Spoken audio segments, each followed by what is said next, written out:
चला तर आजच्या ब्लॉगची सुरुवात होते सायंकाळपासून. उन्हाचे दिवस असल्यामुळे दिवसभर तर खूप गरमी होते. बरं, गावाकडे सायंकाळचं वातावरण एकदम मस्त होतं.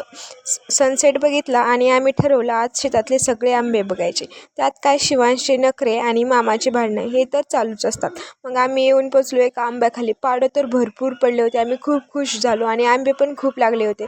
बट एवढा आंबट आंबा होता म्हणून पाडं पण तसेच राहिले होते. याला कोणीच खात नव्हतं. मग आम्ही ठरवलं दुसरा आंबा बघायचा. हा तर आंबा एकदम लाल होता, दिसायला पण मस्त होता, बट त्याचे पाडच पिकले नव्हते. म्हणून आम्ही ठरवलं आता आपल्या सगळ्यांच्या आवडती आंब्याकडे जायचं. हा आंबा इतका गोड आहे की खायला याला कोणीच आंबे ठेवत नाही, सगळे कच्चेच तोडून जातात. मग आम्ही कसा बसा एक आंबा शोधला आणि तोडला.